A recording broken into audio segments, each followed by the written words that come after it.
खबरों में बने रहने के लिए बेल आइकन दबाइए और हाँ, फर्स्ट इंडिया को सब्सक्राइब जरूर। स्वागत है। कोरोना को लेकर शासन और प्रशासन मुस्तैद है और ये कहना है चिकित्सा मंत्री डॉक्टर रघु शर्मा का। फर्स्ट इंडिया से खास बातचीत में मंत्री रघु शर्मा ने कहा कि कोरोना की लंबी लड़ाई के लिए गहलोत सरकार ने एडवांस मैनेजमेंट किया है, जिसके तहत राजस्थान के हर जिले में तैयार किया गया है कोविड केयर सेंटर। हमारे सहयोगी विकास शर्मा ने मंत्री रघु शर्मा से एक्सक्लूसिव बातचीत की, जरा सुनिए। प्रदेश में कोरोना की जंग जारी है। राज्य सरकार एक तरफ जहां पर कोरोना मरीजों की देखभाल के लिए युद्ध स्तर पर प्रयास कर रही है, वहीं दूसरी ओर अब इस लंबी लड़ाई को लड़ने के लिए एडवांस मैनेजमेंट पर फोकस शुरू कर दिया गया। हमारे साथ मौजूद है चिकित्सा मंत्री डॉक्टर रघु शर्मा। उनसे बात करते हैं, सरकार का आगे का क्या प्लान है। प्रत्येक जिले में तैयारियां शुरू कर दी गई है, एडवांस मैनेजमेंट की क्या तैयारियां हैं और किस तरह के सेंटर डेवलप होंगे। सर देखिए, जिस तरह ये महामारी का प्रकोप हमारे सामने है और इसमें सबसे गंभीर बात यह है कि जो एसिम्प्टोमेटिक केसेस हैं वो उनकी परसेंटेज 70 से ज़्यादा है। तो अब ऐसे केसेस को, क्योंकि पूरे ज़िलों में 500 से लेकर 1000 बेड की प्राथमिक तौर पे हम व्यवस्था कर रहे हैं कोविड केयर सेंटर्स के रूप में, और इसकी गाइडलाइन भी हमने जारी की है। ये संख्या बढ़ाई जा सकती है 50,000 तक, क्योंकि बाहर से माइग्रेंट आ रहे हैं, लेबर आ रहे हैं, हमारे प्रवासी राजस्थानी आ रहे हैं, हमारे यहाँ के भी जो लोग सस्पेक्टेड हैं या जो एसिम्प्टोमेटिक केसेस हैं या सेमी सिम्प्टोमेटिक हैं, उनको अच्छे ढंग से पूरे ज़िलों में आइसोलेशन में कैसे रखा जाए, उसकी पूरी विस्तृत गाइडलाइन चिकित्सा विभाग के द्वारा बनाई गई है। सर, गाइडलाइन का प्रारूप जो है उसमें क्या क्या गाइडलाइन में महत्वपूर्ण चीज़ें रखी गई है, और दूसरी बात ये कि जो नॉन कोविड पेशेंट है जिनको लेकर सरकार गंभीर है कि उनको प्रॉपर ट्रीटमेंट मिले, तो उनको ट्रीटमेंट मिलने के लिए इस तरह की गाइडलाइन और ये जो कोविड सेंटर जो बने हैं इनका कितना योगदान रहेगा। देखिए, ये तो एक्चुअली उन अस्पतालों में दूसरी बीमारियों के मरीजों को पर्याप्त चिकित्सा सुविधा मिल जाए, क्योंकि लोग डर रहे हैं। जैसे एसएमएस में अगर कोरोना के पॉजिटिव केसेस हमने भर्ती कर लिए तो दूसरे मरीज अपने आप ही नहीं आते हैं। तो जब हम ये इनका बिल्कुल सेपरेट अरेंजमेंट ही कर देंगे तो फिर ये परिस्थिति बनेगी कि जो अन्य बीमारियों के मरीज़ हैं वो आराम से बिना भय के हमारी जो चिकित्सा संस्थान है वहाँ अपना इलाज कराने आ सकते हैं। अब इसमें जो विस्तृत गाइडलाइन जो कोविड केयर सेंटर्स की जारी की गई है, उसमें जिला कलेक्टर एक कमेटी बनेगी जो चिन्हित करेगी ज़िलों में। पहली प्राथमिकता तो ये है कि भाई सरकारी बिल्डिंग्स मिल जाए। सरकारी बिल्डिंग अगर मान लो कंफर्टेबली उपलब्ध नहीं होती है तो फिर कोई किराए पे ले ले, उसका किराया सरकार के द्वारा दिया जाएगा एसडीआरएफ से। और ये जो हमारी रिहायश है, आबादी है, उससे बाहर के इलाके में हो, जो आबादी के क्षेत्र में नहीं हो, उससे बाहर हो, तो जिला कलेक्टर हो गया, चिकित्सा विभाग का एक प्रतिनिधि हो गया और अकाउंटेंट हो गए, उसमें नगर निगम, नगर पालिका या पंचायत समिति का एक प्रतिनिधि हो गया और सार्वजनिक निर्माण विभाग का एक प्रतिनिधि हो गया।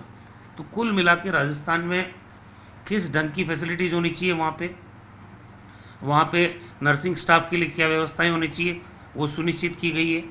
वहाँ पे एक बेड के साथ कितने टॉयलेट्स होंगे उनकी भी पूरी व्यवस्था होगी, उनके खाने पीने की व्यवस्था किस रूप में होगी, ये तमाम चीज़ों को पूरी गाइडलाइन के अंदर हमने अप्रूव किया है। और ये डायरेक्शंस जारी हो गए हैं पूरे ज़िलों में कि ये तैयारी आप कर लीजिए। 500 से लेकर 1000 बेड इस तरह से पूरे हर ज़िले में तैयार होंगे। इनिशियल स्टेज पे 30,000 बेड, और इसको बढ़ा के हम 50,000 बेड तक भी कर सकते हैं। इससे क्या होगा कि जो कोविड के पेशेंट्स हैं जिनको आइसोलेट करके हम रखना चाहते हैं, वो एक तो आबादी से बाहर किसी ऐसी जगह पर रहेंगे। अगर सरकारी बिल्डिंग मिलती है तो पहली प्राथमिकता उसको है, नहीं तो कोई प्राइवेट है तो उसका किराया पे करके, तो ये नेगोशिएट करेगी कमेटी और सारी चीज़ों को जो हमने गाइडलाइन में दी है उसके अनुरूप ये कोविड केयर सेंटर्स बनाए जाएंगे। सर देश भर की बात करें तो अब ये बात आ रही है कि अभी मौजूदा स्थिति में जो ये वायरस है इसके साथ जीने की आदत डालनी पड़ेगी, क्योंकि जिस तरह से लगातार केस सामने आ रहे हैं उसको देखते हुए हम लगातार लॉकडाउन जो बढ़ा नहीं सकते। ऐसी स्थिति में जो ये कोविड केयर सेंटर जो डेवलप कर रहे हैं, क्या मानते हैं जो हमारा और जो पार्ट चल रहा है, स्क्रीनिंग का पार्ट है फील्ड में और जो एक्सरसाइज चल रही है, वो और ये दोनों कोऑर्डिनेट कैसे करेंगे? देखिए, अब जैसे ये है गर्मी का मौसम आ रहा है, गर्मी के मौसम में वहाँ पर्याप्त कूलर की व्यवस्था हो, उनके पास पर्याप्त बेड हों, चद्दर, तकिए, सभी तरह की स्वच्छता का भी पूरा ध्यान रखा जाए। और हमारे जो दूसरे अस्पताल हैं वहाँ सामान्य तरीके की जो अन्य बीमारियां हैं उनकी चिकित्सा की व्यवस्था भी जारी रहे, और ये कोविड केयर सेंटर पे हम कोविड के जो केसेस हैं उनको अलग आइसोलेट कर सकें, इसके लिए ये हम गाइडलाइन जारी की है हमने। सर जो कोविड सेंटर डेवलप करने जा रहे हैं, जो अस्पताल में डॉक्टर हैं उनको उनसे कोऑर्डिनेट करने के लिए आपस में कैसे जाएंगे, और क्या उसकी गाइडलाइन भी कोई साथ में जारी की गई? सब चीज़ उस गाइडलाइन के अंदर है, कितने डॉक्टर्स रहेंगे, कौन सी नर्सिंग स्टाफ रहेगी, और क्या क्या चीज़ें वहाँ ज़रूरी है, वो सारी व्यवस्थाएं करके ही ये डेवलप किए जा रहे हैं सेंटर। तो जिन डॉक्टर्स की ड्यूटी वहाँ लगेगी या नर्सिंग स्टाफ की ड्यूटी वहाँ लगेगी वो भी चिन्हित करेंगे। ये सारी चीज़ें गाइडलाइन में हमने जारी की है। सर एक महत्वपूर्ण बात ये भी है कि जो गाइडलाइन जारी की गई है उसमें ये बताया गया है कि जितने भी लोग वहाँ कार्य करेंगे उन सबको पहले प्रशिक्षण दिया जाएगा, ताकि जो कोविड केयर सेंटर का उद्देश्य सरकार का है वो पूरा हो सके। तो कितने लेवल पर, मतलब कितने स्टाफ्स को ट्रेनिंग किया जाएगा, कब से ट्रेनिंग शुरू हो जाएगी इसकी? देखिए, ट्रेनिंग तो जो कोविड का काम कर रहे हैं वो लोग ट्रेनिंग, लेकिन ये जो कोविड केयर सेंटर्स हम बना रहे हैं इसमें हमारे ट्रेंड लोग रहेंगे, सिंगल एंट्री पॉइंट रहे, सीसीटीवी कैमरा रहे वहाँ पे, ये पीपीई किट पहनने के लिए अलग से उनका ड्रेसिंग रूम हो, उनको डिस्ट्रॉय करने की, क्योंकि एक बार पीपीई किट पहनने के बाद दूसरी बार काम आती नहीं है, उनको डिस्ट्रॉय करने का मैकेनिज्म भी हो। सभी तरह की गाइडलाइन में हमने व्यवस्थाएं की है, उसके अनुरूप तैयारी होगी।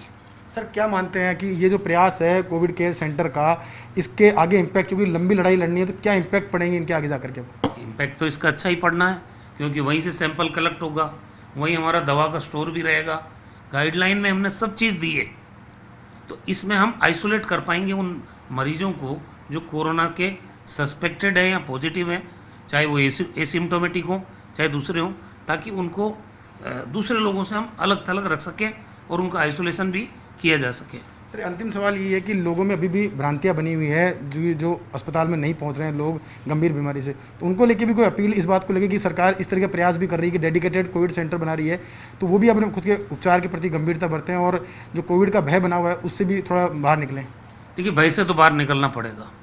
अभी तो ये कहा जाने लगा है, क्योंकि इनका वैक्सीन आया नहीं है, कोई दवा बनी नहीं है। कोविड के साथ जो सावधानियाँ हमको रखनी है, आज लॉकडाउन में हम रख रहे हैं, या मास्क लगा रहे हैं या सोशल डिस्टेंसिंग कर रहे हैं, बार बार हाथ धो रहे हैं, ये सब सावधानियां रखते हुए कोविड के साथ जीने की आदत आम आदमी की बनानी पड़ेगी, तभी जाके कोविड का मुकाबला किया जा सकता है। क्योंकि लंबे समय तक ना लॉकडाउन रह सकता है, लंबे समय तक ना कर्फ्यू लगाया जा सकता है। तो ये जो सावधानियां हैं, इन सावधानियों को अपनाते हुए हमको इसके साथ जीने की आदत डालनी पड़ेगी। तो ये थे हमारे साथ चिकित्सा मंत्री डॉक्टर रघु शर्मा जी, उन्होंने बताया कि किस तरह से सरकार के आगामी एक्शन प्लान है कि किस तरह से हर जिले के अंदर व्यवस्थाएं की जा रही है एडवांस स्टेज पर, ताकि जो कोविड को लेकर के जो भ्रांतियां बनी हुई है और जो सभी अस्पताल अभी इस वक्त कोविड के दायरे में आ गए हैं तो उनको हटा करके नॉन कोविड जो पेशेंट हैं उनको पर्याप्त उपलब्ध हो। कैमरा पर्सन इकबाल के साथ Vikas Sharma, first India news, Jaipur.